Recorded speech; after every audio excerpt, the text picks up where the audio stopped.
महर्षि में ही अनुभव ज्ञान से परमाराध्य सदगुरु महाराज की अमृतमय बाणी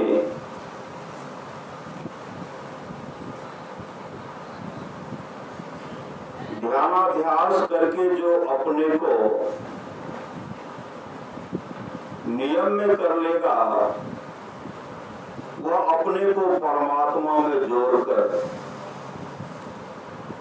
उनमें विराजने वाली शांति प्राप्त करेगा। ध्यानाभ्यास करके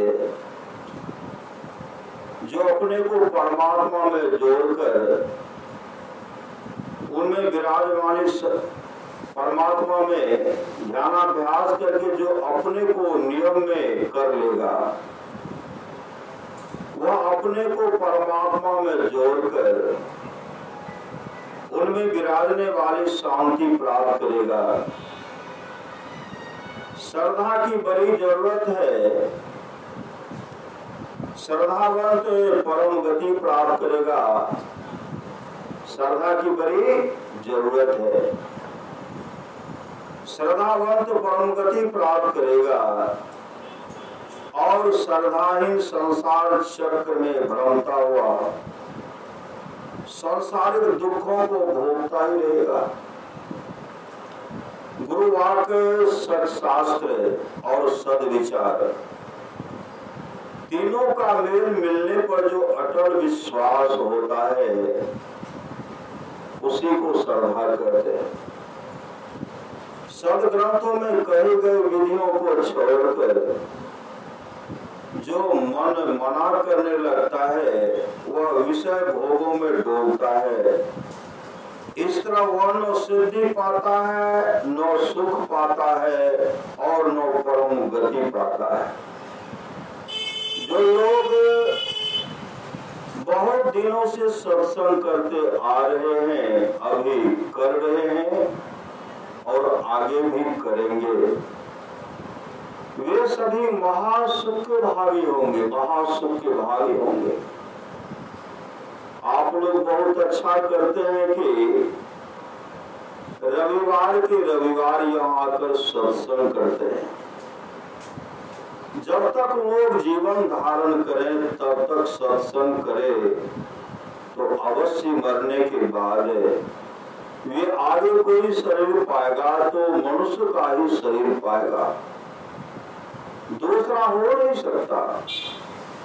संसार में रहने के लिए बहुत अच्छा प्रबंध किया। संसार में रहने के लिए क्या किया? बहुत अच्छा प्रबंध किया। कुछ दिन या कुछ वर्ष रहे, चले गए। कहाँ चले गए? इसका कोई ठिकाना नहीं है कि कहाँ चले गए। चले गए, कहाँ चले गए, इसका कोई ठिकाना नहीं।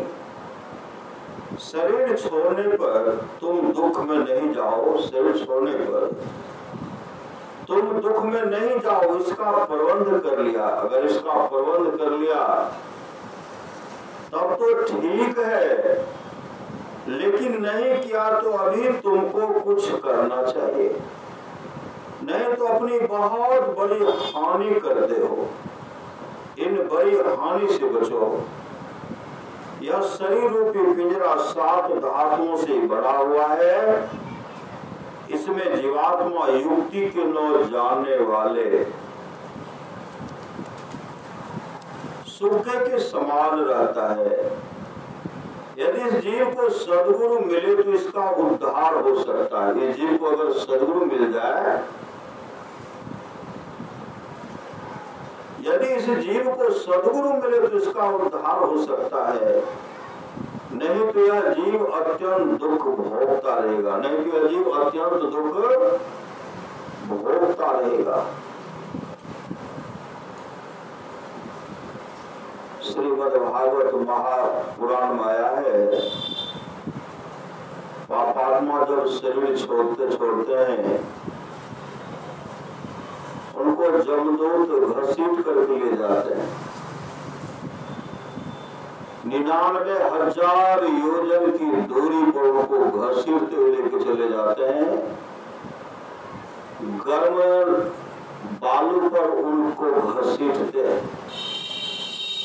और अंत में उनको उसमें जलाते हैं। इतना बड़ा कष्ट दिया जाता है।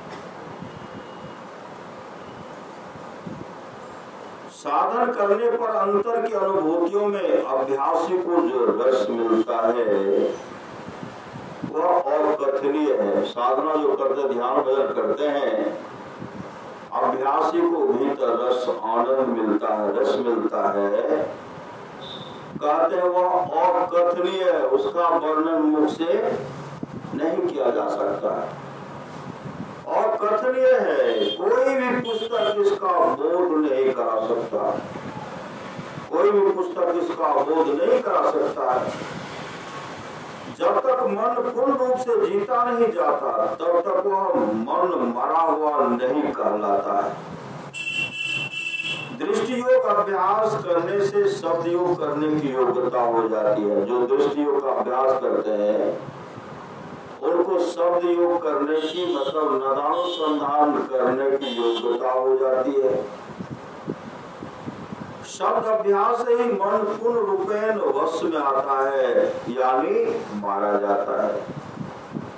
वर्णात्मक नाम को अत्यंत एकाग्रता और प्रेम से जपना, जैसे मंत्र मिला हम लोगों को, कोई अकेले में बोल करके भी जप सकता, अकेले में बोल करके जप सकते हैं। और बोल करके मन को जो है, मन को थकाना है, नहीं तो मन हमेशा दौड़ते रहता है। वर्णात्मक नाम को अत्यंत एकाग्रता और प्रेम से जपना, राम को अपने पास बुलाना है। प्रेम से जपना, राम को अपने पास बुलाना है, गुरु को अपने पास बुलाना है, कृष्ण को अपने पास बुलाना है, परमात्मा को अपने पास बुलाना है। और याद रहे कि इस प्रकार बुलाकर राम को केवल स्थूल सगुण रूप में ही पा सकते हैं। इस तरह बुलाकर के राम को सिर्फ स्थूल रूप में ही पा सकते हैं। याद रहे कि इस प्रकार बुलाकर राम को केवल स्थूल सगुण रूप में ही पा सकते हैं, जिससे आवागमन का दुख नहीं मिटेगा। प्रथम से यह जान लेना चाहिए कि निर्गुण ब्रह्म व आत्म स्वरूप को प्राप्त करके ही भक्ति पूरी होगी।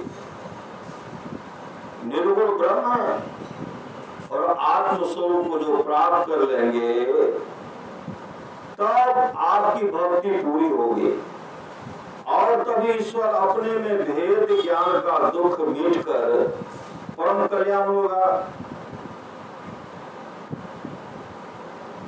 तभी ईश्वर और अपने में भेद ज्ञान का दुख मिटकर परम कल्याण होगा।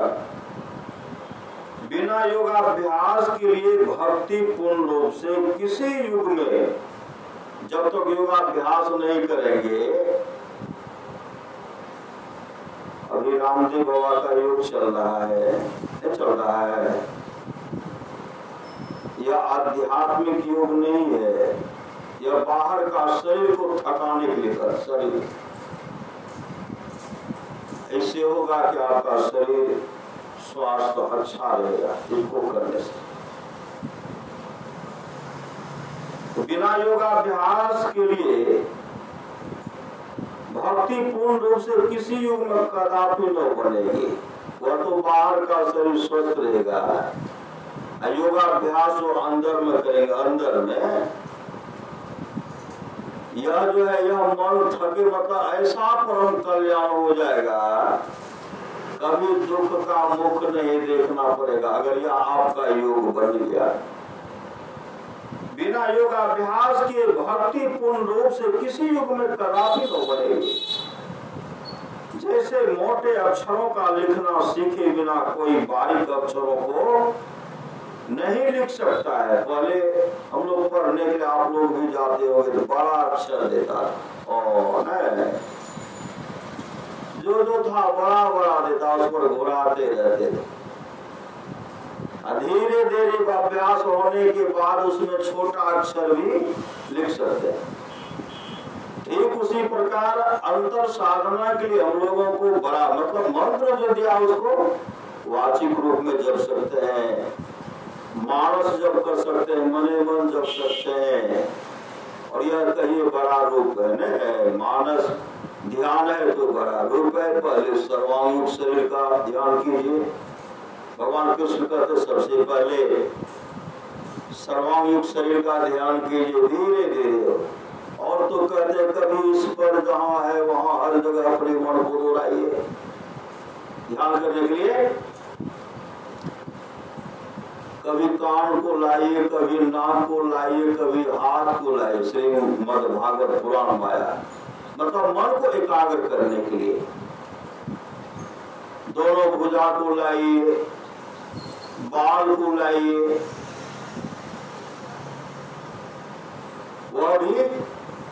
वह कौन कहते हैं? वह भगवान कपिल अपने माता देवहूति से कहते हैं, जो साक्षात परमात्मा हरि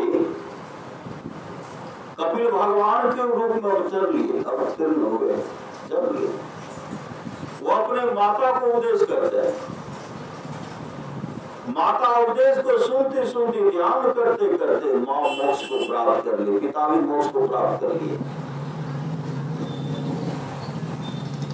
गुरु महाराज हम लोगों को क्या किए? विशेष अधिक भटकना नहीं है, न इधर न उधर, अगल बगल कहो दृष्टि न डोले। अगर दृष्टि अगल बगल नहीं डोलेगा तो न कान को लेना है, न माथे को लेना है, न बाल को लेना है, न नाक को लेना है। मंत्र जाप करते हुए क्या कहा क्या करना है? अगल बगल कहो दृष्टि न डोले, सन्मुख बिंदु पकड़ लागे। मतलब उसमें आप सुखमन में प्रवेश कर जाइए, उस ज्योति का दर्शन कर लीजिए। और ज्योति का दर्शन करेंगे उसी में आपको आप शब्द को भी सुनेंगे। लेकिन शब्द को सुनने के लिए उसमें भी भजन भेद लेने की आवश्यकता। उसमें भी शब्द कौन शब्द को पकड़ेंगे, वह शब्द भी गुरु युक्ति से उस शब्द को पकड़ना पड़ेगा। सन्मुख बिंदु पकड़ लागे, सुख मुनिया मोरी नजर लागे।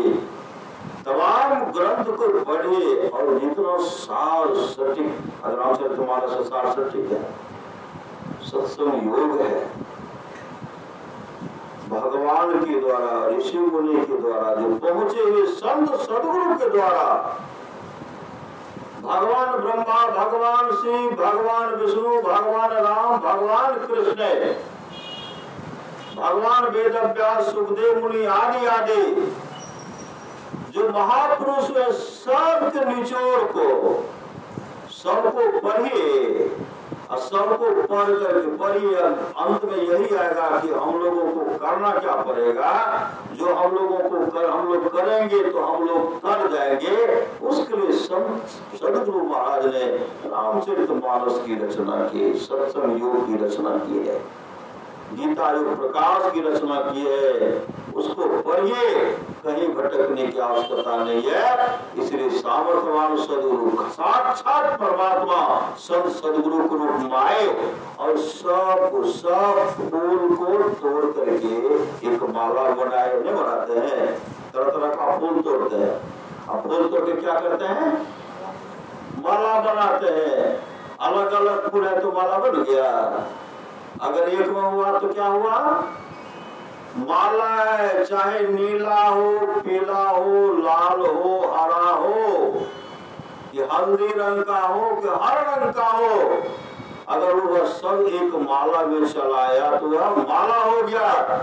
ठीक उसी प्रकार संत कबीर साहब हो, गुरु नानक साहब हो, संत तुलसी साहब हो, आदि आदि संत तुकाराम हो, आदि आदि जितने भी पहुंचे हुए सामर्थ्यवान सदगुरु बने, सबका एक ही विचार है, अंतर साधना कीजिए परम कल्याण हो जाएगा। अंतर साधना, जब तक अंतर साधना नहीं करेंगे, योग अभ्यास नहीं करेंगे, लाख सिर पटकते रहेंगे, संसार से निकलने का मार्ग आप नहीं तय कर सकते, नहीं प्राप्त कर सकते। कोई कहते हैं बिना योगाभ्यास के भक्ति पूर्ण रूप से किसी युग में कदापि न बनेगी, किसी युग में कदापि नहीं बनेगी। जैसे मोटे अक्षरों का लिखना सीखे बिना कोई बारीक अक्षरों को नहीं लिख सकता है, वैसे ही मोटी भक्ति के साधनाओं का अभ्यास किए बिना भक्ति के सूक्ष्म द्वार का पाना असंभव है। अभ्यासी को गुरु से भेद जानकर, अभ्यास क्या करना चाहिए? गुरु से भेद जानकर, अभ्यासी को गुरु से भेद जानकर अभ्यास करना चाहिए। केवल पुस्तक पढ़कर अपने ही अंदाज से अभ्यास करेंगे, अभ्यास करना हानिकारक है। जैसे हम लोगों को यहाँ भजन भेद देने के समय में कहते हैं आंख पर जोर नहीं लगाइए। बाबा देवी साहब कहते हैं आंख पर जोर नहीं लगाना। गहरी नींद में जाते हैं तो क्या होता, आंख का पुतली पूरा दबा नहीं रहता, एकदम पूरा ढीला हो रहा था। आंख पर जोर मत लगाइए, और जोर लगा करके कहीं को प्रवेश नहीं करना। अपने सूरत को मतलब दृष्टि को सिमटना है। दृष्टि की धारा को सामने देखना, इधर उधर नहीं देखना। इधर उधर देखेंगे आंख खराब हो जाएगी। विश्व के तमाम वैद्य उसका इलाज नहीं कर सकते हैं। इसलिए परमार्थ कहते मानस मानस ध्यान, दृष्टि योग की क्रिया और नदानुसंधान की क्रिया। भगवान बुद्ध बैठ करके आंख बंद करके ध्यान करते थे। भगवान महावीर भी आंख बंद करके ध्यान करते थे, आंख बंद करके। और कहीं कहीं भगवान महावीर का त्राटक दृष्टि है, आंख खोल करके ध्यान कर, आंख खोले हुए, आंख खोल करके ध्यान कर रहे हैं। आंख खोले हुए समाधि लग गई है, अगल बगल में आदमी खड़े हैं, लोग देख रहे हैं कि तो आंख को खोल करके सबको देख रहे हैं, वह किसी को देखते नहीं है। वह जब उनको समाधि लग जाती तो एक को क्या देखेंगे, पूरे ब्रह्मांड को देखते हैं। घट बीच अजब तमाशा हो साधो, घट बीच अजब तमाशा। बिना योगाभ्यास के भक्ति पूर्ण रूप से किसी युग में कदापि न बनेगी।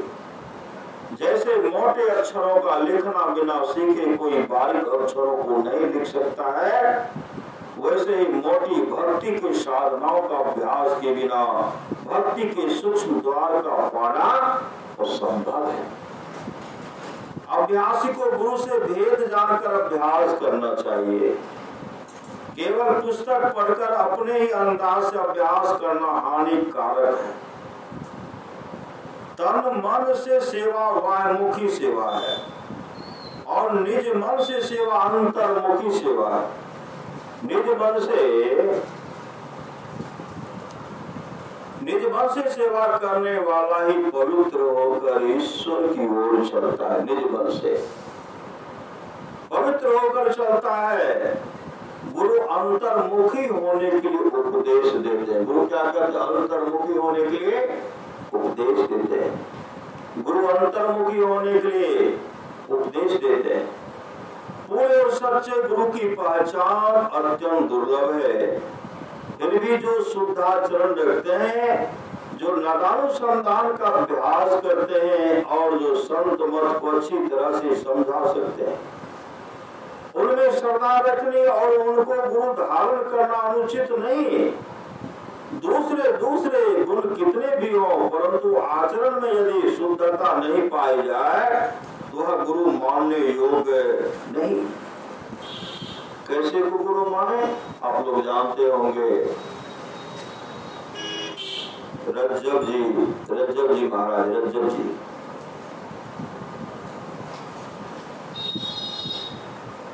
रज्जब जी की शादी होने वाले थे,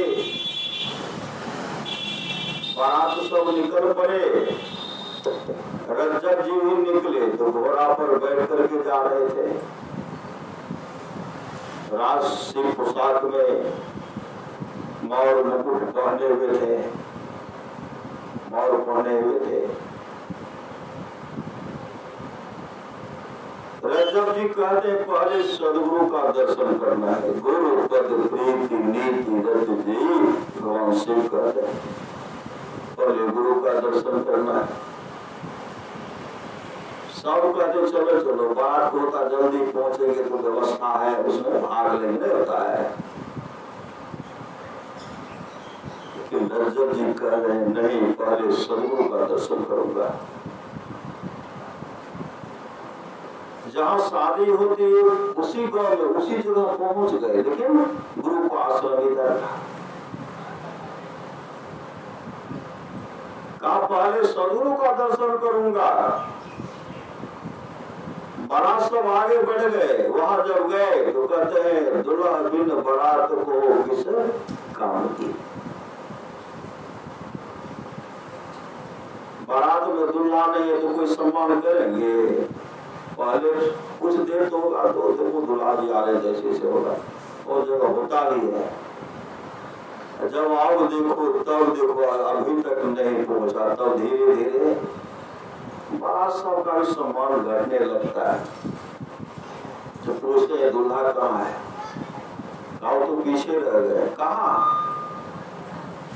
दादू दयाल जी महाराज के आश्रम से ले गए।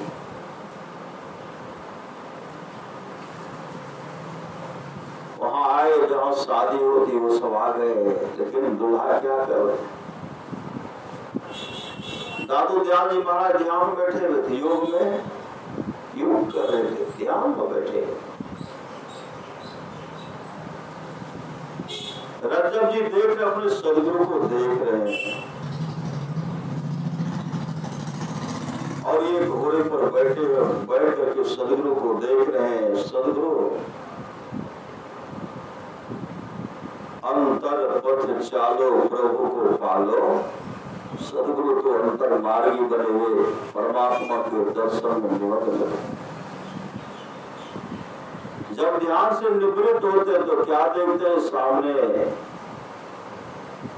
घोड़े पर रज्जब जी बैठे हुए। जैसे सदगुरु अपना आंख खोलते हैं, रज्जब जी घोड़े पर से कूद पड़े, रज्जब जी घोड़े पर से कूद पड़े।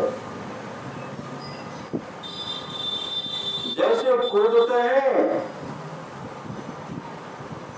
दादू दयाल जी महाराज कहते रज्जब तो गज्जब किया, रज्जब तो गज्जब किया,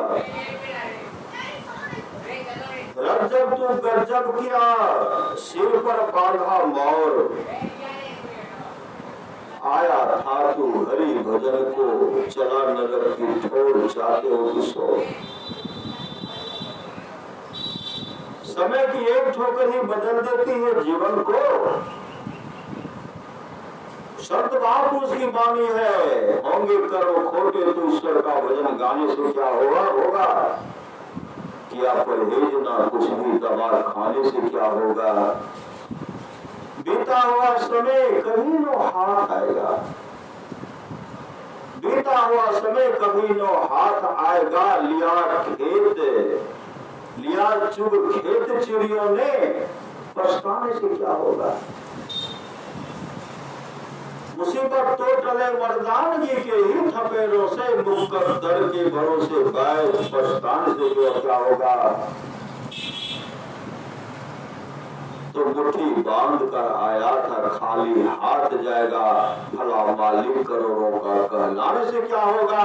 समय की एक ठोकर ही बदल देती है जीवन को, जो ठोकर से उन्हें समझे समझाने से क्या होगा।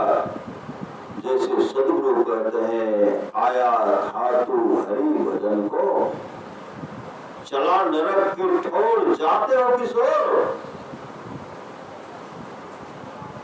दौड़ पर अपने सदगुरु के चरण लिपट गए, सदगुरु के चरण में लिपट गए अपने आंसू से, सदगुरु के चरण को धो डाले। अब सदगुरु के चरण को छोड़ते ही नहीं है। जहां शादी होती वहां पे सब लोग आए, का समय तो बीता जा रहा है, अब तो चलिए शादी कर लीजिए।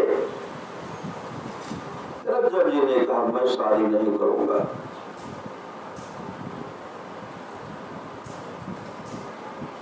बहुत प्रयास किए लेकिन कहा नहीं, हम सदगुरु के चरण को छोड़ करके कहीं जा भी नहीं सकते। तो रज्जब जी अपने छोटे भाई को मनाए, भैया तू शादी कर ले। अरे मुझे गुरु के शरण में रहने दे, गुरु के चरण में रहने दे भैया, तू शादी कर ले। अपने छोटे भाई से शादी करवा दे। और साधना करते करते रज्जब जी अपने आत्मस्वरूप का दर्शन कर लिया। आत्मस्वरूप का दर्शन, अपने को पहचान लिया, अपने को पहचाना, परमात्मा को पहचाना, आत्मस्वरूप का दर्शन कर लिया।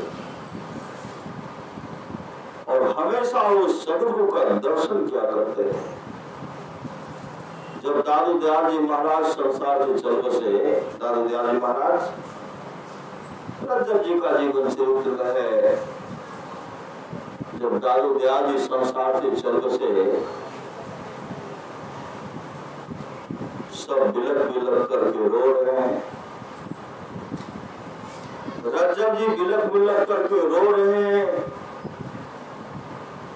रज्जब जी अपने गुरुदेव की आंख को, जो आंख बंद कर लेते थे, खोलते हुए कहते सदगुरु, सदगुरु एक बार हमको देखिए। आंखें खोलिए सदगुरु, आंखें खोलिए। यही पुकार रहे थे, आंखें खोलिए, आंखें खोलिए। लेकिन आंख सदा के लिए बंद हो गए थे। उसी समय रज्जब जी कहते हैं इन आंख से तो सिर्फ अपने सदगुरु को देखना। इस आंख से, इन आंख से अगर देखना था तो सदगुरु को देखना था। इस आंख से तो सिर्फ सदगुरु को देखना है। जब सदगुरु अपना आंख सदा के लिए बंद कर लिए, मैं जब तक जीवित रहूंगा इस आंख से और किसी को नहीं देखूंगा, सिर्फ सदगुरु को ही देखूंगा। जबकि सदगुरु आंख बंद कर लिए तो हम काहे के लिए देखेंगे।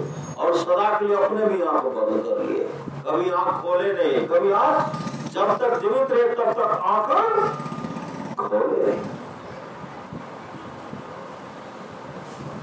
आत्मस्वरूप का दर्शन करके रज्जब जी मोक्ष निर्वाण को प्राप्त हुए। वही परमाराष्ट्र के योगाभ्यास के लिए भगवान शिव के पास भगवान ब्रह्मा आए, कहते हैं हे प्रभु, मुमुक्षु पुरुष को क्या करना चाहिए। कोई योग करने के लिए कहते हैं, कोई ज्ञान करने के लिए कहते हैं, कोई सत्संग को सत्संग का महत्ता बताते हैं।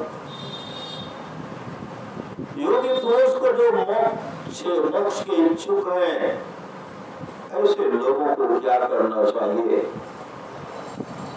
भगवान शिव कहते हैं योगहीनं कथं ज्ञानं मोक्षदं भवति भो। योगोपि ज्ञानहीनस्तु न क्षमो मोक्ष कर्मणि। योगहीन ज्ञान भला मोक्ष प्रद कैसे हो सकता है। योगहीन ज्ञान, उस ज्ञान में अगर योग नहीं है तो वो मोक्ष प्रद नहीं हो सकता है। इसलिए मुमुक्षु पुरुष को ज्ञान और योग मतलब सत्संग और ध्यान दोनों करना चाहिए। जो सत्संग छोड़ देंगे वह घर में बैठ करके ध्यान नहीं कर सकते। अपने आप में हमेशा देखते रहिए, अपने आप विचार कीजिए। सत्संग छोटा, ध्यान छोटा, ध्यान छोटा तो धीरे धीरे स्तुति भी छोटा। सब्जी नहीं बना है उसी ओर ध्यान, बच्चा रो रहा है तो उसी में ध्यान, रोटी बनाना है उसी में ध्यान, सब ध्यान चला गया रोटी भात दाल खाने पीने में। इसलिए क्या कहते हैं सत्संग मत छोड़िए। जो सत्संग से लगे रहेंगे इहलोक परलोक दोनों का दोनों मंगलमय हो जाएगा, दोनों मंगलमय होगा। इसे कल्याण चाहते तो सत्संग करते रहिए। भगवान शिव कहते धन्य घड़ी सोई जब सत्संगा, वह घड़ी धन्य है जब सत्संग हो। यह घड़ी हम लोगों का क्या है? ध्यान है। यहाँ तो पता नहीं चलेगा जब यहाँ से चलेंगे। कबीर सोई धन संचिए जो आगे का हो, मात चढ़ाए गांठड़ी जातन देखा को, उस गट्ठर को कोई देख नहीं पाएंगे। और आपके सामने आपका शुभ कर्म या सत्संग रूपी पूंजी आपके सामने पड़ा रह जाएगा। कितने स्वर्ग सुख हो गए, कितने हो गए। इतने सत्संग किए हैं, स्वर्ग का सुख अनंत युग स्वर्ग का सुख भोगते रह जाएंगे। लेकिन सत्संग जो किया उनकी पुण्य का पुण्य समाप्त नहीं होगा। आप लोग जानते होंगे एक सेठ जी कम खुराकी के साथ मात रास्ते में 10 मिनट तक सत्संग सुने थे। 10 मिनट तक 10 मिनट तक सत्संग सुने। सेठ जी की मृत्यु हो गई। सेठ जी जीवन में कभी शुभ काम शुभ कर्म नहीं किए थे। कोई सत्संग भजन कोई दान पुण्य सुन रहे थे। सो धन धन प्रथम गति, जाकी वह धन धन है जिसकी प्रथम गति है, अर्थात जो दान में लगता है। सो धन धन प्रथम गति जाकी वह धन धन है जिसकी प्रथम गति है, जो दान में लगता है। लेकिन ये जीवन में कोई दान भी नहीं किए थे, न भक्ति भजन न सत्संग, कुछ नहीं किए थे। कम खराबी जैसे संत मिले, कम खुराकी के साथ 10 मिनट तक सत्संग किए थे। जब सेठ जी का शरीर छूटा तो जीवन में पुण्य नहीं था। चित्रगुप्त डायरी उलटते हैं तो कहीं उनका नाम है, कहीं उनका नाम नहीं था, कहीं नहीं। कोई दानपुर, कोई शुभ काम नहीं। किनारे में लिखा हुआ था, बगल में जैसे कहीं लिखा हुआ था पृष्ठ को उलटिए न, कोने में लिखा हुआ था 10 मिनट का सत्संग। 10 मिनट का सत्संग लिखा हुआ था। कहते हैं 10 मिनट का सत्संग इसके लिए लिखा गया। 10 मिनट का सत्संग और 10 मिनट का सत्संग है क्या? जमराज क्या 10 मिनट का सत्संग का फल के बारे में बताएंगे। चित्रगुप्त सब विचार करते हैं, धर्मराज सब विचार करते हैं और कहते हैं जब 10 मिनट तक यह सत्संग का श्रवण किए हैं, इनको 24 घंटे छोड़ दो करना चाहिए। श्री सदगुरु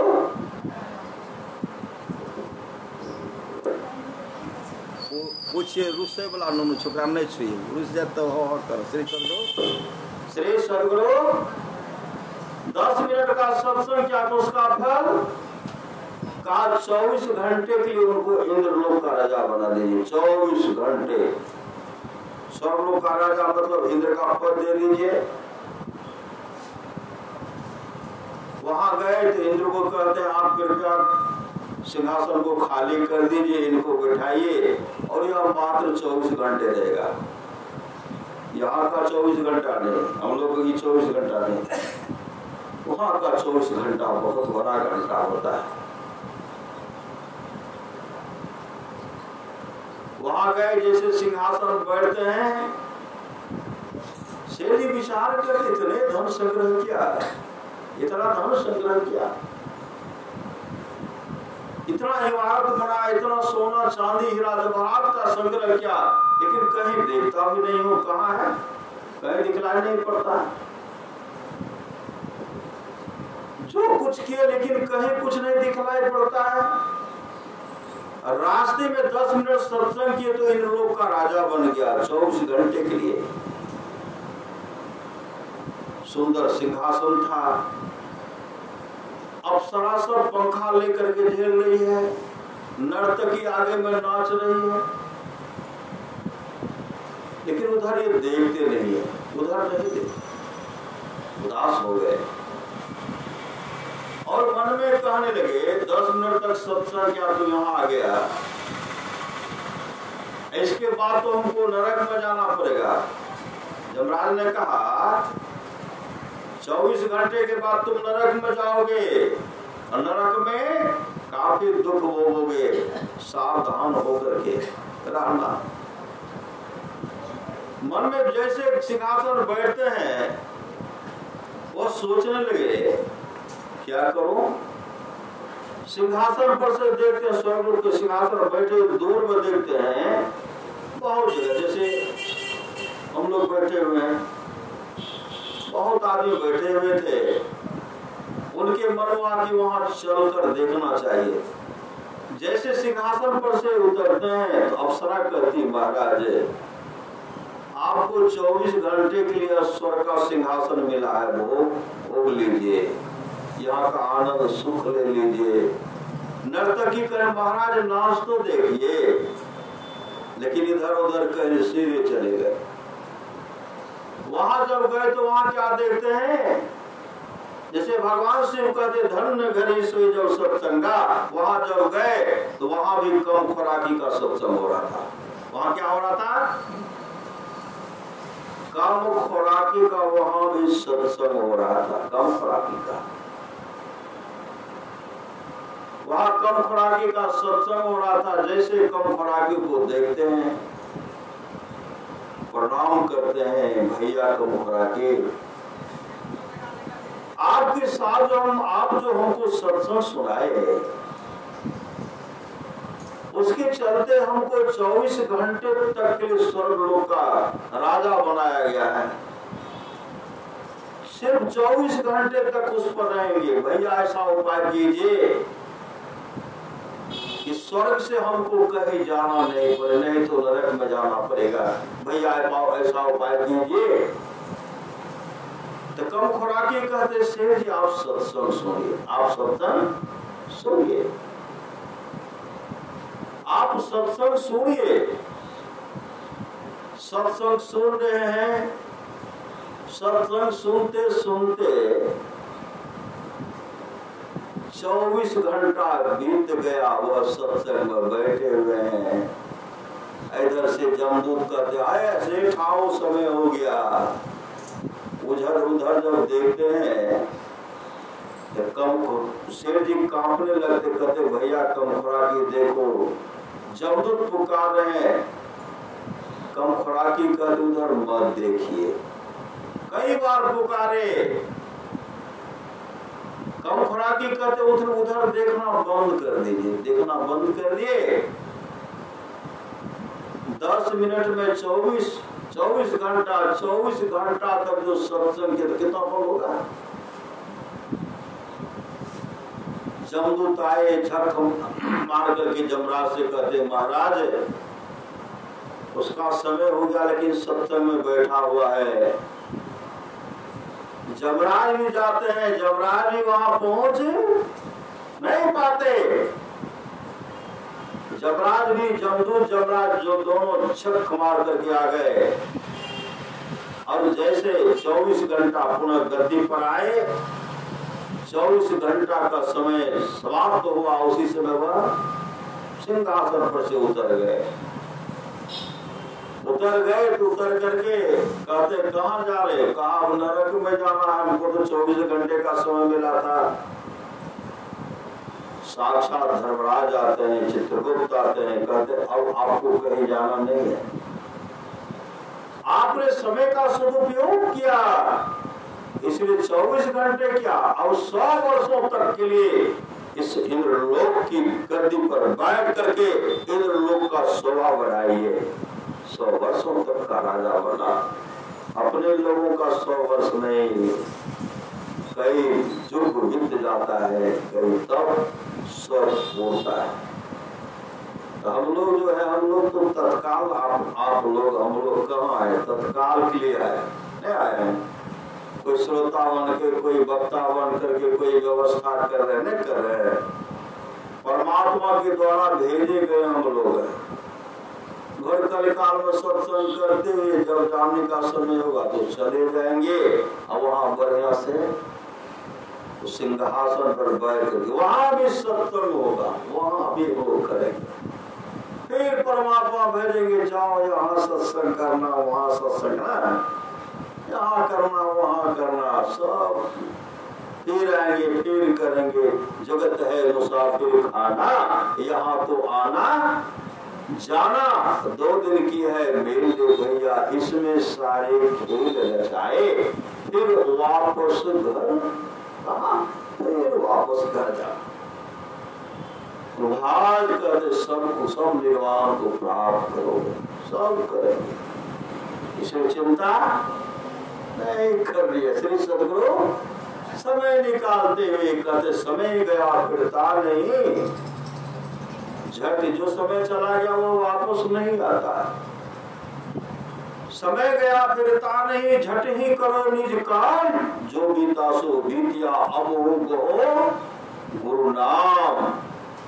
संत मता बिनु गति नहीं, सुनो सकल दे कान, जाओ चाहो उद्धार को बनो संत संतान, मेही भेद है संत मता कर गाय, सबको दियो सुना के अब तो रहे छुपा। हम लोग अभी से हैं इसी युग में, सो बात नहीं, सत्युग में भी थे,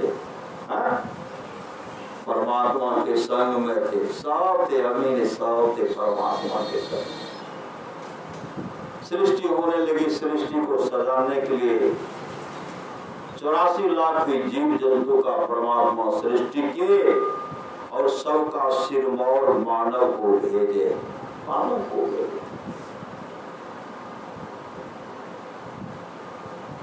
उस हरि परमात्मा के पद में थे, वहां से पद आकर के भगवान हरि भगवान विष्णु के संग में भी सत्संग किए होंगे, निश्चित थे।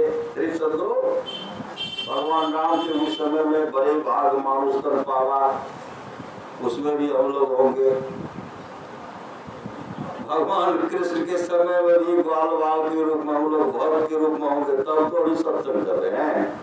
अगर वहां नहीं करते तो बहुत कलिकाल में करते, शराब पीते रहते, जुआ खेलते रहते, मांस मछली अंडा खाने मूल जीवन को बर्बाद करते ना। पहले से हम लोग हैं, पहले भी थे, बीच में आएंगे, अभी भी है और रहेंगे। हम लोगों की नाश, शरीर का नाश होगा, नश्वर तन की हुई भोगी विदाई, नाश होगा स्थूल शरीर का, लेकिन सूक्ष्म कारण, महाकारण और केवल आत्म तत्व रहेगी, आत्मा रहेगी। आत्मा रहेगी तो हम लोग कौन है? हम शरीर थोड़े रहे, हम लोग क्या है? श्री सदगुरु हम लोग शरीर नहीं है, हम लोग हैं शरीरी। शरीर मतलब आत्मा। ये वस्त्र है, हम वस्त्र, यह वस्त्र है, यह वस्त्र भी नहीं है, यह शरीर भी हमें नहीं है। इसके अंदर रहने वाला शरीर ही हम लोग हैं। सृष्टि नहीं थी तो हम लोग परमात्मा में मिले हुए थे। परमात्मा ने सृष्टि की तो हम लोग संसार में, कभी इस गाँव में, कभी उस गाँव में, कभी इस घर में, कभी उस घर, मतलब ऐसा कौन शरीर है जिस शरीर में हम लोग नहीं गए? हर शरीर में गए, हर शरीर में गए। सब शरीर के दुख को हम लोग भोगे हुए हैं, और सबको भोगते सब देख ले कि इसमें शांति नहीं है। शांति मानव का शरीर में है, तो मानव के शरीर में शांति विचार की, मानव के शरीर में शांति है। तब लोग अपने जीवन के बागड़ को सदगुरु के हवाले किए। गुरु पद प्रीति नीति रत देई, तुझ सेवक कार्य देई। इससे शांति मिलेगी, तो शांति जिससे मिलेगी वह हम लोग काम कर। परमाराष्ट्रनाथ की वाणी है, जिसके अगल बगल में आस पास में सत्संग हो, वहां के लोग घर में बैठे रहे, सत्संग में नहीं आवे नहीं जाए, समझिए ऐसे लोगों का भाव संस्कार गिरा हुआ। सत्संग कर लीजिए, सत्संग से कभी दूर मत रहिए। कब चले जाएंगे इसका कोई ठिकाना नहीं है। उस लोग को जब जन्म था तब भजन कर ले नाम का। अगर शांति में जीवन व्यतीत करना चाहते हैं, उस लोग को जब जन्म था तब भजन कर ले नाम का। अगर शांति में जीवन का व्यतीत करना चाहते हैं, भजन कर ले नाम का, मतलब नाम का सुमरन कर लीजिए। भजन कर ले नाम का। चलना है एक दिन जरूरी, चलना है एक दिन जरूरी। एक बार गए, इतने बार गए हैं, दुख से दुखित होकर के इतने रोए, इतने आंसू बहाए। संत महापुरुष कहते अगर उस आंसू को जमा किया जाता तो समुद्र के रूप में दिखलाया करता। इतने बार जन्म ले मृत्यु को प्राप्त मांस के लोथड़ा को छोड़िए, सिर्फ हड्डी को एकत्र किया जाता तो पहाड़ की चोटी से कहीं अधिक दिखलाई पड़ता। कुछ लोग को जब जन्म था तो भजन कर ले नाम का। चलना है दिन जरूरी, घमंड क्या धन धाम का। आंख मूंदो कुछ न तेरा तन हुआ बिन काम का। नकल एक पुतली बनी है हार मांसो चाम का। यह भी है दुश्मन भी है। सब हार जो है सब देवता है, बाल भी है देवता है, सब देवता में प्रवेश कर गए। सबका नीचे स्थान हम लोगों का स्थान का सबसे ऊपर स्थान हम लोगों का। हम लोगों का ऊपर स्थान कहाँ है? यहाँ आत्मा है, यहाँ आत्मा है। कहाँ है? यहाँ यहाँ। इस नजर से हवा न दिखलाएगी, परमात्मा दिखे हंसी आएगी। सबसे ऊपर हम लोग है। 84 लाख योनि में जैसे मानव का शरीर सिरमौर है, उसी तरह हम लोगों का इस शरीर में ऐसा स्थान है। अगर वहां बैठे रहेंगे तो काल भी वहां, काल का वहां पहुंच नहीं होता। काल का पहुंच नहीं होता। हम उस धाम के वासी, उस शिखर के वासी हैं, लेकिन काल जमदूत क्यों पकड़ लेते हैं? तू उतरी परी तम माही। तुम कहाँ उतर गए? कहते तुम उतर परी तम माही। पीब नहीं शब्द में हम नहीं शब्द के रहने वाले थे। याही ते परी गए दूर, वहां से उतर कर अंधकार माए जो नहीं है मेरा, वह कहते मेरा ही है न। जो साथ लेकर के नहीं जाएंगे तो कहते इसको भी लेके जाएंगे। अब बटोर करके रख रहे हैं। शरीर से जीवात्मा निकली, यह तन हुआ बिन काम का। यह शरीर भी किसी काम का नहीं, तन हुआ बिन काम का। नकल एक पुतली बनी है हार मांसो चाम का। यह भी है दुश्मन भी तेरा चल गया बिन दाम का। अगर इससे कुछ काम लिए, भगवत भजन किए तब तो आपने कुछ लिया नहीं लिया। यह भी है दुश्मन भी तेरा चल गया बिन दाम का। बटोर करके जमा रखेंगे, अंत में एक कतरा एक तिल भी साथ लेकर के नहीं जाएंगे। भगवान बुद्ध के समय की बात है, उनका एक शिष्य था। बहुत से लोग दान करते थे, बराबर लोग दान करते हैं। एक बहुत सुंदर वस्त्र था, बहुत सुंदर। वह विचार क्या करते, इस वस्त्र को हम पहनेंगे, इस वस्त्र को हम पहनेंगे, इसको हम पहनेंगे। बहुत सुंदर वस्त्र था। आज पहनेंगे, कल पहनेंगे, आज काल कर दी अवसर जासी चाल। आज कल करते करते उसका समय निकल गया। जब समय निकला, एक दिन ऐसा उनको अतिसार पेट झड़ गया। अतिसार की बीमारी, वो अपने प्राण को त्याग दिया, मृत्यु हो गई। मृत्यु होने के बाद उनका जो दाह संस्कार था कर दिए। भगवान बुद्ध के बहुत शिष्य थे,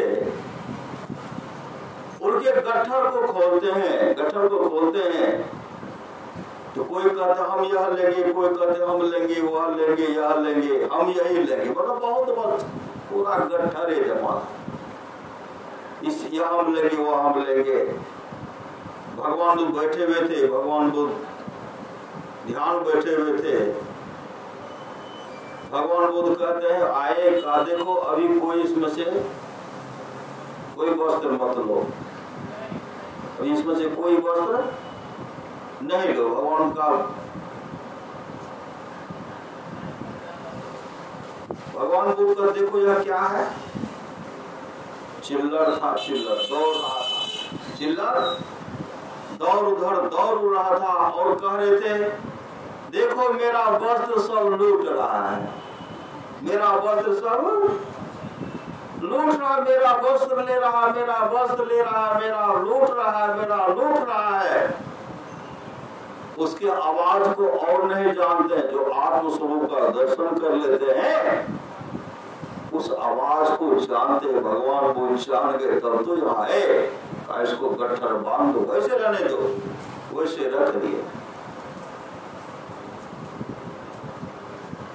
कुछ दिन बीतने के बाद भगवान को सबको बुलाए, कहते इसमें से एक एक वस्त्र तुम लोग ले लो, एक एक वस्त्र तुम लोग ले लो।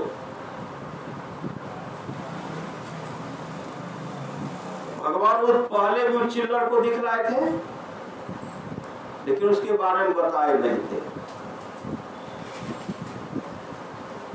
कहते एक एक वस्त्र लो, देखो यह क्या कहा भगवान, यह तो चिल्लर है, मर गया है। भगवान बुद्ध कहते अंतमति सोगति, अंत में इनकी मति थी सुंदर वस्त्र है, पहनना है, बहुत सुंदर लगेगा। प्राण को त्याग दिया, वह चिल्लर बन करके आया। तुम लोग जो आपस में बांट रहे थे वह कहता हाय देखो मेरा लूट रहा है, हाय देखो मेरा, हाय देखो मेरा लूट रहा है।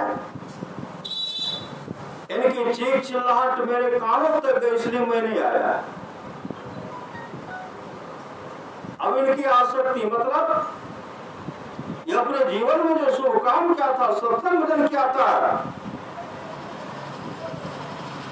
इनकी अच्छी गति हुई। अभी ताप्ती स्वरूप में है, न इन्हें वस्त्र की कमी है, न खाना दाना किसी की कमी नहीं है। ताप्ती स्वर्गलोक में सबसे सुंदर भवन है, उस लोक में यह चले गए, यह सब बात। इसलिए अंतमति सोगति, नाम का सुमरन हमेशा करते रहना चाहिए, नाम का सुमरन हमेशा करते रहिए। एक पल एक क्षण भी नहीं विश्राम हो नाम का सुमरन। हर श्वास लेते हैं, श्वास लेने में ख्याल होता है कि श्वास ले कि नहीं ले, होता है। इतना अभ्यास हो गए कि बिना याद लिए भी लेते रहते हैं। संत सदगुरु कहते, संत महात्मा लोग कहते हैं इतना अभ्यास बना लीजिए, राम ही सुमिरिए गाइए, राम इतना अभ्यास बना लीजिए, आपके मुख से हमेशा वही नाम निकले, नाम निकले। अगर इस तरह नाम 600 सहस्त्र 21 जापे, अनहद उपजे आपे आप। 600 सहस्त्र 21 जाप अनहद उपजे आपे आप। अगर हमेशा जपते रहेंगे मंत्र में शुद्धि हो जाएगी, तरह तरह से परमात्मा का आवाज सुनेंगे, सब कुछ सुनेंगे, आपकी अच्छी गति हो जाएगी। लेकिन करेंगे तब तो सब कर रहे, समय निकाल करके कर रहे, जहाँ रहना नहीं वहाँ सारी व्यवस्था करते, तो सुन लेते नहीं सुन लेते, जहाँ रहना नहीं सारी व्यवस्था, एरी चोटी का पसीना दम लगा देते, नहीं लगा देते। हम रखने चाहिए इतना टका, मालिक जब थक गए तो हमरा जवाब नहीं है, हम राखने से लगा दियो। श्री सदगुरु जमा किए लगा दी, किसके लिए? तो घर को सजाने में लगाए, उस घरों को सजाइए। घर को नहीं सजाएगा तो कैसे होगा? घर को भी सजाइए।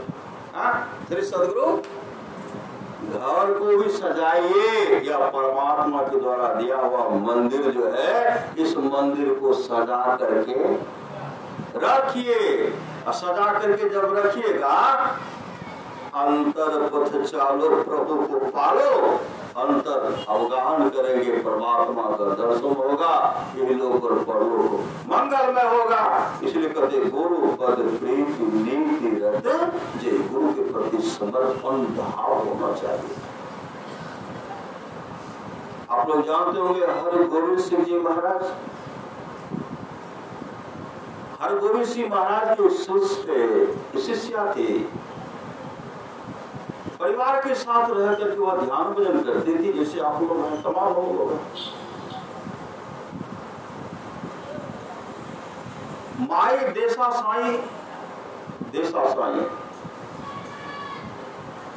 जब भी हरिगोविंद सिंह महाराज का सत्संग होता था, माई देसा साई सत्संग में जाते थे। समय समय पर जाती थी, सुबह भी होता उसमें जाती थी, दोपहर उसमें भी जाते थे। संजोग से एक दिन की बात है, माई देसा साई सुबह का समय था, सदगुरु के चरण शरण में जा रहे थे, सत्संग में जा रहे थे। कुछ लोग बैठे रहते हैं, कुछ लोग ताक में रहते हैं, इधर लूटो उधर लूटो, लूटने का काम करते हैं।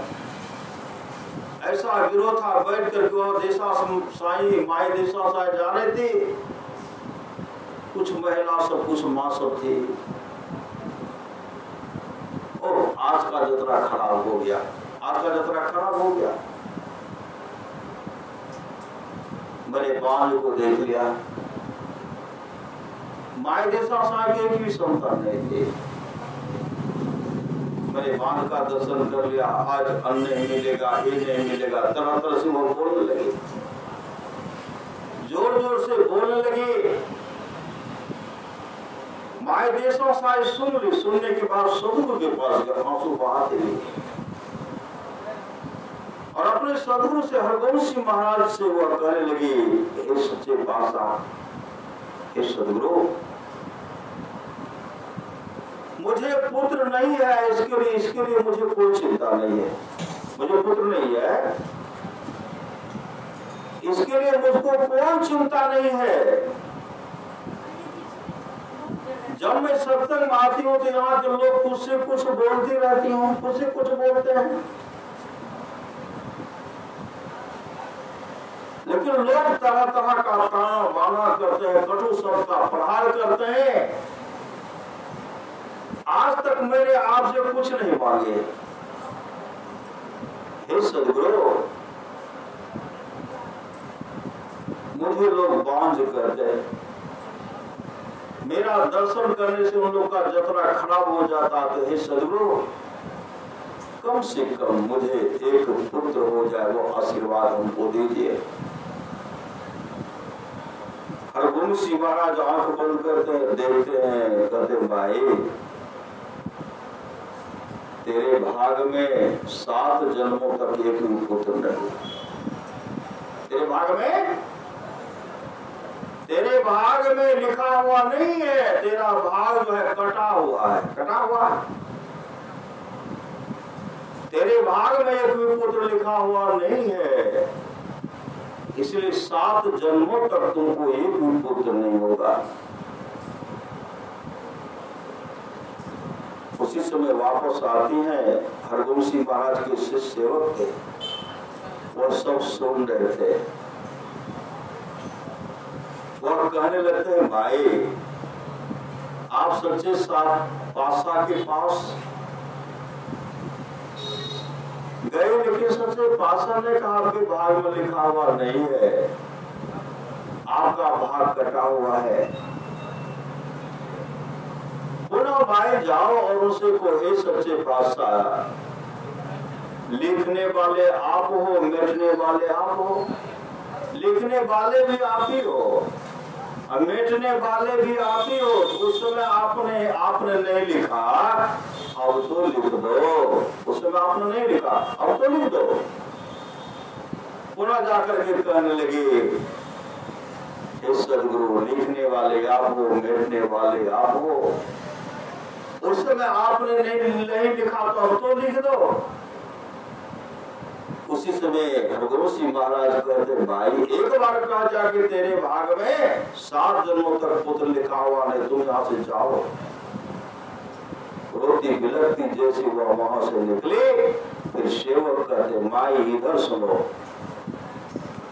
सदगुरु उधरे निकलेंगे। श्री जैसे आते साधु महाराज क्या करते, बाबा हम लोग नहीं देखते, बाबा सब आचार्य गुरु महाराज आते थे, तरह तरह जो लोग ले जाते थे। हुजूर हमरो कर दो, हुजूर हमरो नहीं करते हैं। उधर जाने वाले हैं, भक्त के पास जाने वाले हैं, चौरास्ते में कॉपी रखना, कलम और दवात रखना।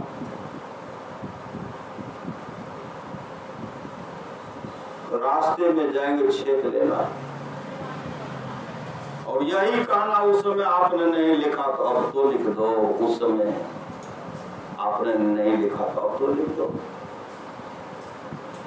वो आगे आई, घर आई, कागज कलम दवात कर्ची का कलम था, लिए पहले हम लोग पढ़ते थे, नहीं पढ़ते थे सिंह से सदगुरु। वैसे लेकर के ऐसे हाथ, जैसे ऐसे हाथ देखते हैं, सदगुरु मुस्कुराने लगे। सदगुरु मुस्कुराते थे, भाई तो बहुत बड़ी बोली है, क्या चाहिए बताओ। कहते हैं, सदगुरु लिखने वाले आप हो, बैठने वाले आप हो। उस समय आपने नहीं लिखा तो अब तो लिख दो। लाओ भाई, तो बहुत बड़ी बोली है। देखिए, प्रेम गुरु पद प्रीति नीति रत जय दृश्य व अधिकार। तुम कहते हैं भगवान शिव कर, लाओ भाई। कर्ची का कलम जैसे हाथ में लेते हैं, दवात में देते हैं। कागज जैसे लिखते, हाथ आगे देते हैं, लिख रहे थे। एक जैसे लिख रहे थे, एक घोड़ा का टाप आगे बढ़ा। कलम वहां जाता है, घोड़ा का टाप आगे बढ़ा। अस्थिर हुआ, टाप नीचे आया, टाप रुका तो हाथ नीचे आया। सदगुरु देख रहे हैं, लाओ तो भाई। देखते हैं, लिखा चला गया 7। सदगुरु कहते हैं, हे भाई तू लेने के लिए आए थे, एक लेके जा रहे 7। जा तू 7 पुत्रों की मां बनेगी, 7 पुत्रों की मां बनेगी। सब सदाचारी होगा, सब सदाचारी। गुरु के प्रति समर्पण होना चाहिए, गुरु के प्रति समर्पण होना चाहिए, गुरु के प्रति समर्पण होना चाहिए। गुरु की नित्य कर पूजा, जगत सम नहीं दूजा, नहीं को और नहीं सूझा, भगत गुरु दादा। धरारा के गांव के आसपास कई किलोमीटर दूर की बात, एक सज्जन बराबर सत्संग में आते थे, बराबर सत्संग में। उनको भी कोई संतान नहीं थी। अपने पत्नी से कहते, भोजन बना दीजिए, हम खा लेंगे, सत्संग में जाएंगे। पत्नी बराबर बनाती, तो उस दिन कहने लगे, आज मैं भोजन नहीं बनाऊंगे। कहते, बना दीजिए, सत्संग में जाएंगे, बना दीजिए। कहा नहीं बनाऊंगे। बराबर सत्संग में जाते हैं, तो बराबर सत्संग में जाते हैं। गुरु महाराज से क्यों नहीं मानते, गुरु महाराज हमको बेटा दीजिए। गुरु महाराज से क्यों नहीं मांगते, सिर्फ सत्संग में जाते, मानते क्यों नहीं है। वो कहते, क्या मांगेंगे, हमसे मांगा नहीं जाएगा। उनकी पत्नी कहे, नहीं मांगे तो आज मैं भोजन नहीं बनाऊंगी, आप भोजन भी नहीं बनाऊंगी। भूखे प्यासे चले गए, सत्संग में गए, जैसे कि तो सदगुरु महाराज टहल रहे थे, धराराम टहल रहे थे। जैसे गुरु महाराज को प्रणाम करते, गुरु महाराज कहते हैं अपने रसोइया से, हो इनको भोजन कराइए, इनको भोजन कराइए, अच्छा से कराइए, अच्छा से। हम लोग भी जाते थे, सिरधरवा जब रहते थे बराबर 83 में 1 साल तक प्रत्येक रविवार को वहां सत्संग में जाते थे। दिन में साप्ताहिक सत्संग करते, रात में गढ़ पर सत्संग होता। लेकिन वहां का भोजन में जो आनंद आता था, झींगा का सब्जी, मूली मिला देते थे, बैगन मिला देते थे, अरवा कच्चा का, पत्ता का, दाल शक्का, सब मिला करके बाद सब मिला करके रसदार बड़ा श्रद्धा से खाते। इतना आनंद आता था। सूखी रोटी, गीली साग, दूध मिलता है बड़का, बहुत आदमी तो कितने रोटी बनाएंगे, चलो दिन में यही चलता था, बड़ा श्रद्धा से खाते थे। श्रद्धा से उनको खिलाए, और दो कहते हुजूर अब हो गया, अब नहीं लेंगे। गुरु महाराज कहते अच्छा बता क्या बेटा चाहिए।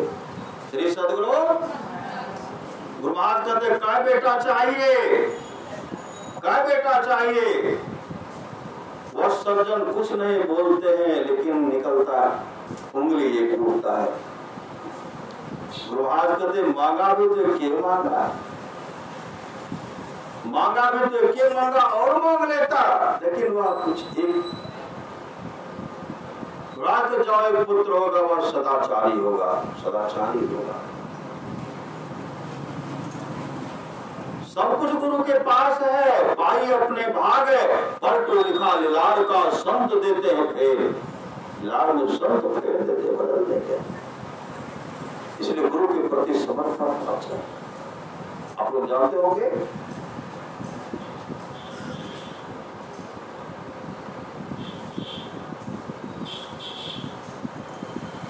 गुरु महाराज के एक शिष्य थे जो दूल्हा पतला थे, बहुत दूल्हा पतला, जिसका नाम था घसियारा। घास बेच करके अपने जीवन यापन करते थे, उसमें से बचा करके 100 धन प्रथम गति जाके, वह धन है जिसकी प्रथम गति जो दान में लगता है। पसीने की कमाई से कमाते थे और चना खरीद करके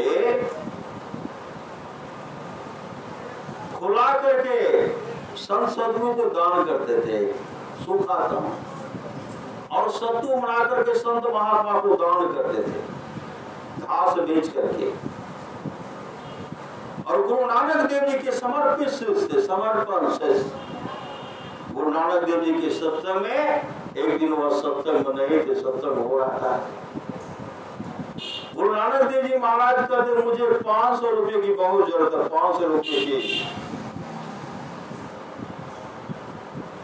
तो जैसे 500 रुपए की जरूरत है, मुझे 500 रुपए की जरूरत है, आप लोग मदद कीजिए।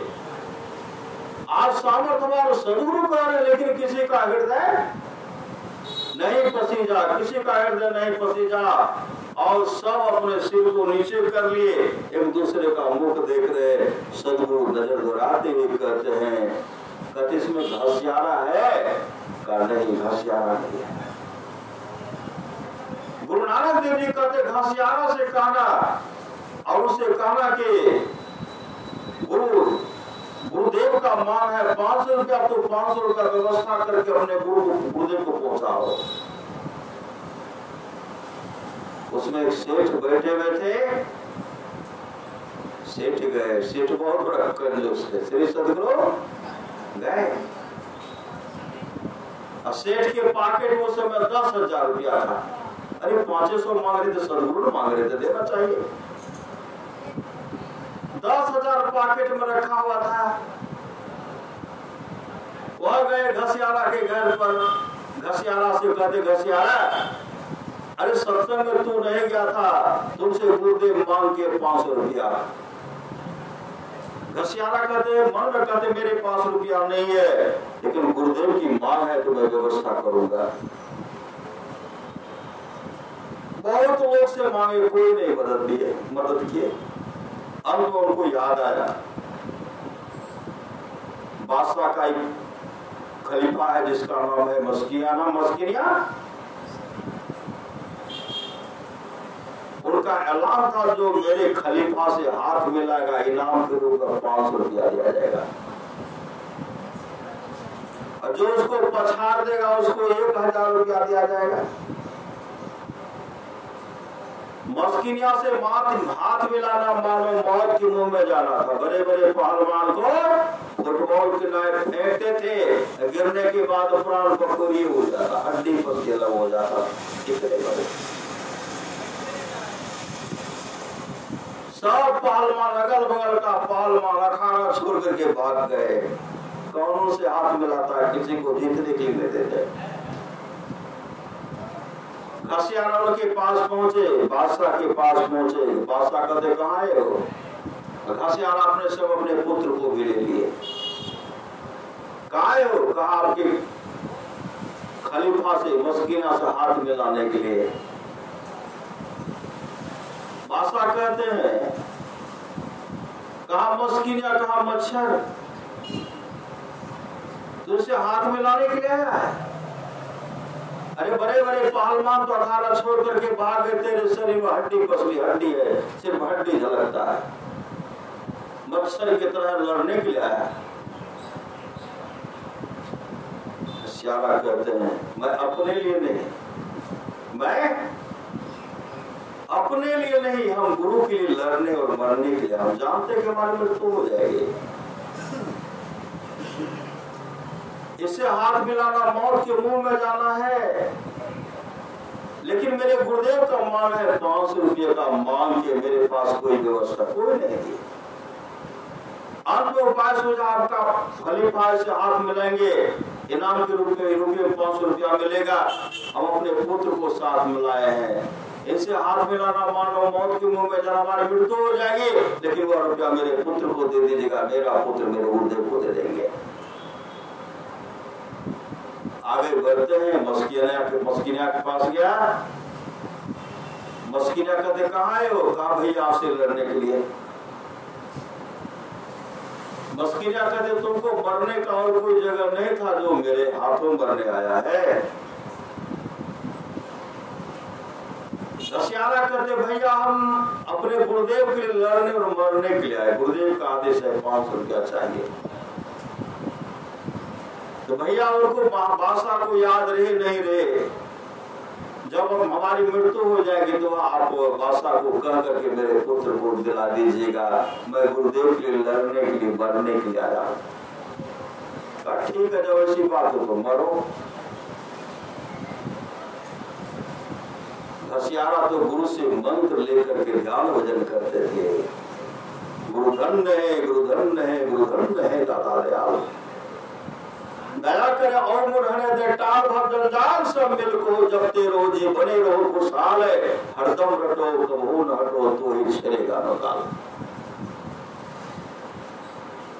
भजन सतगुरु दयाल वह मंत्र का जाप कर रहे हैं और नाम का सुमरण करते हुए कर रहे हैं, लेकिन मस्किनिया तरह तरह से दाव पे चुन पर चलाते हैं। पहलवान था तो दाव पे चला रहे थे,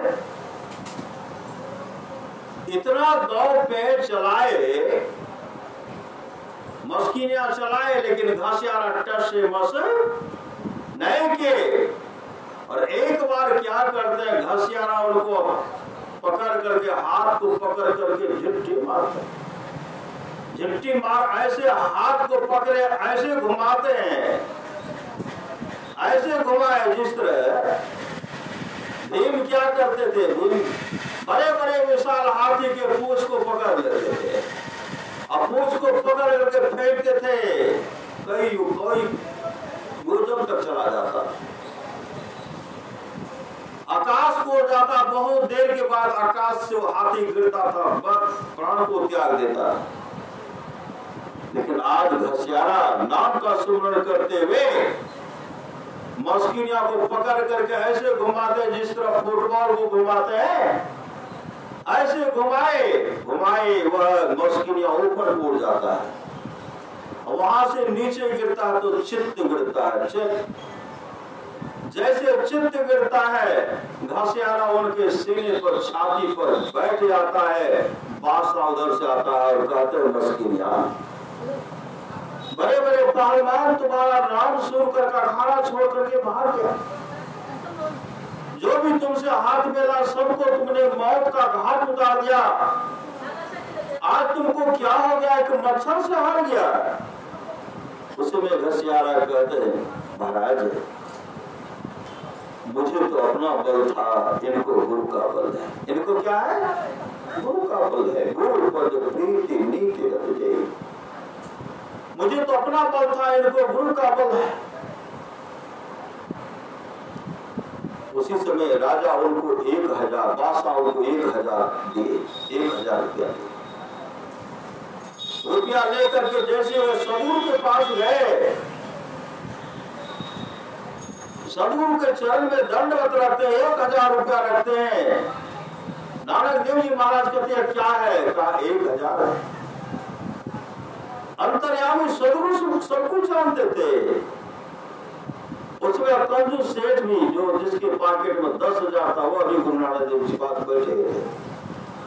जैसे 1000 निकाल करके देते हैं, सदगुरु उनमें से मात्र 1 रुपया लिए, 1 रुपया लिए और हृदय से लगाए, हृदय से लगाते हैं, जैसे हृदय से लगाते हैं, रूहानी और दौलत से भरपूर कर देते हैं, अंतर दृष्टि को खोल देते हैं। अंतर ज्योति जग जावे अति सुख पावे सब सहारे का, अंतर दृष्टि का खोल देते हैं, अंतर दृष्टि को खोल देते हैं। और उस समय गुरु नानक देव जी कहते जा रे घसियारा, तू अपने गुरु के लिए जान दे रहा था। श्री सदगुरु जाने घसियारा, तू अपने गुरु के लिए जान दे रहा था, तेरा गुरु आज तुमको शहान दे रहा है। उसी से उनको खरबों का मालिक बना दिए।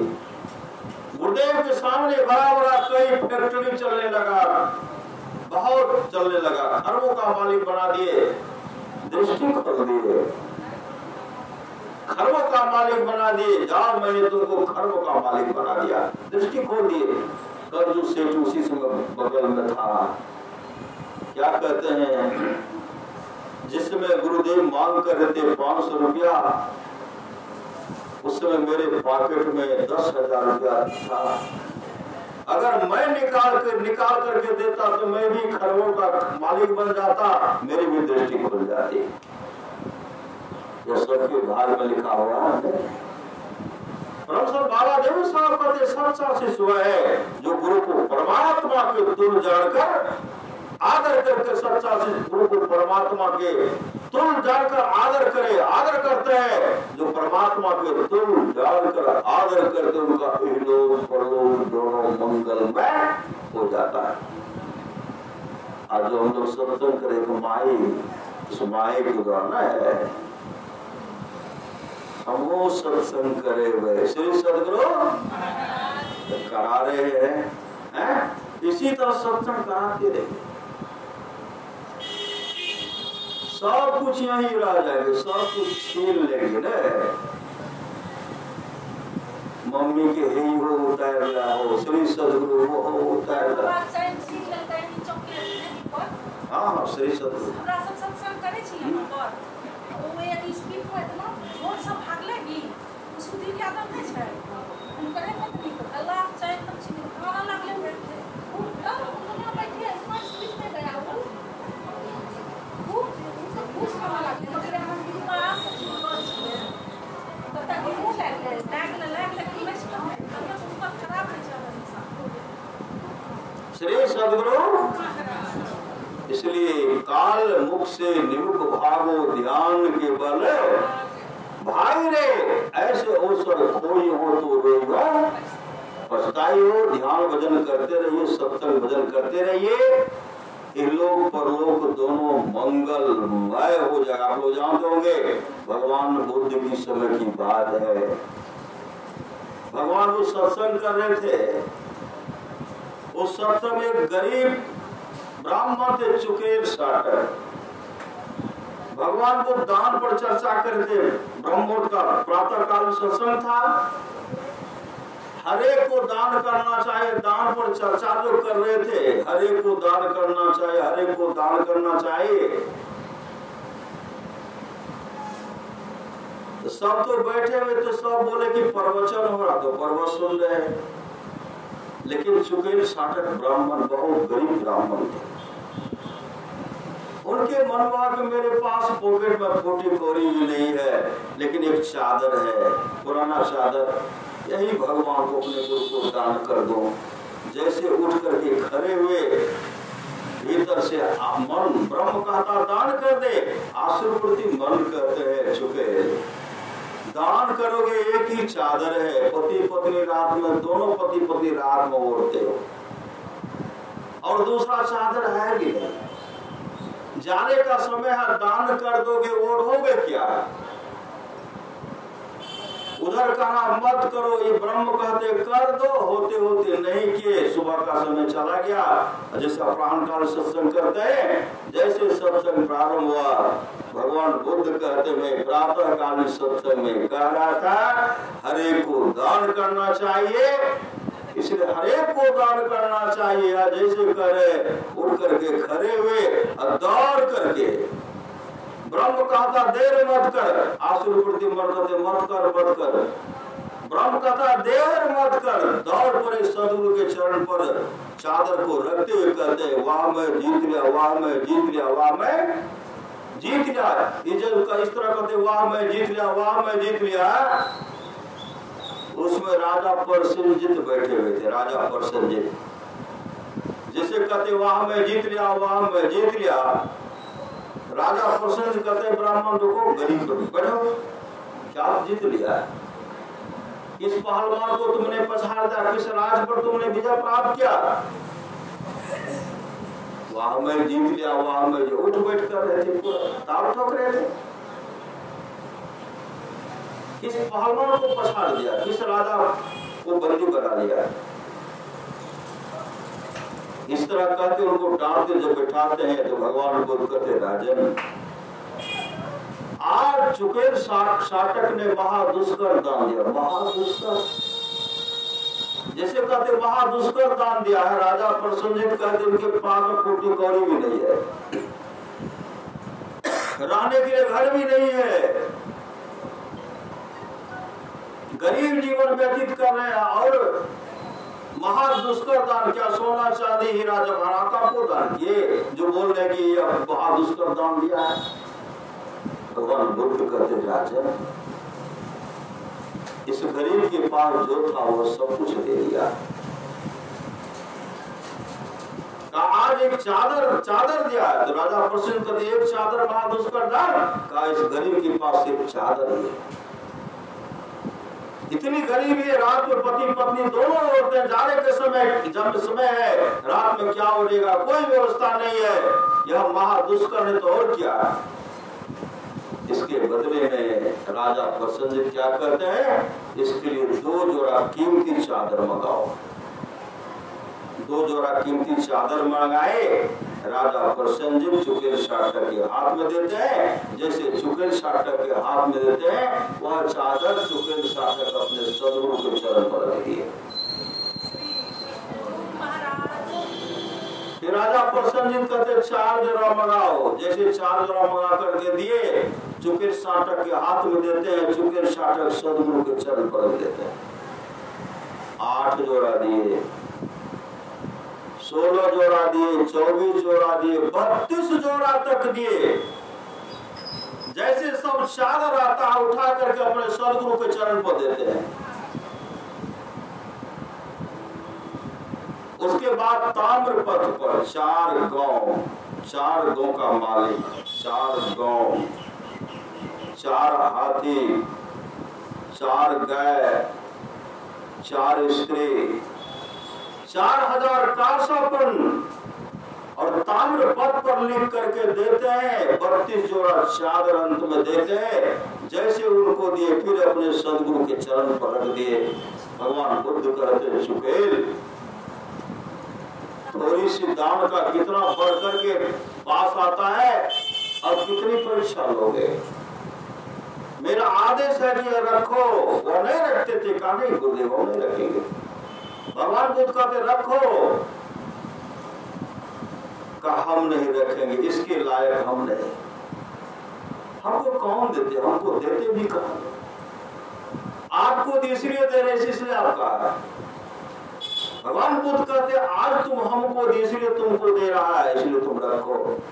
मात्र एक जोड़ा चादर रखे, सब चादर को साधुओं को दान कर दिए। ताम्र पत्र पर 4 गाय, 4 स्त्री, 4 गांव, 4000 कांसा जो देते वह भी अपने गुरु को देते हैं। भगवान बुद्ध कहते नहीं, इसका मालिक तुम हो, इसको लेके जाओ। कितना बड़ा फल होता है दान। सो धन धन प्रथम गति, जाकी धन्य पुण्य रति मति सोई पाके।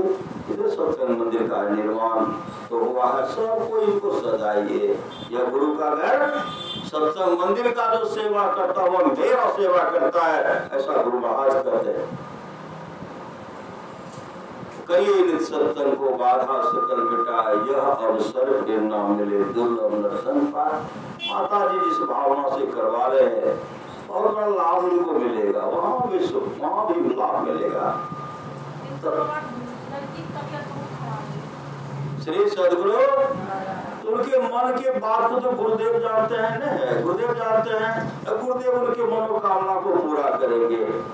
इसी तरह आप लोग सत्संग करते रहिए, सत्संग कराइए और सत्संग गच लीजिए। सत्संग अनिष्ट होने से बचाता है। श्री सदगुरु महाराज की जय। इन्हें देखिए सब, श्री सदगुरु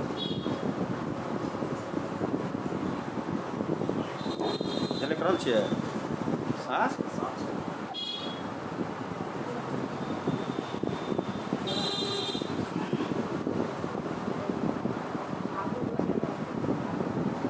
ठीक छै।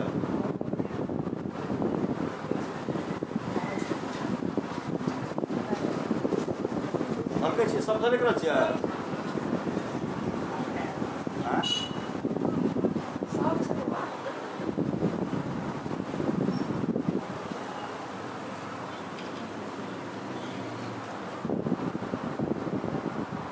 श्री सदगुरु महाराज की जय। श्री सदगुरु महाराज की जय।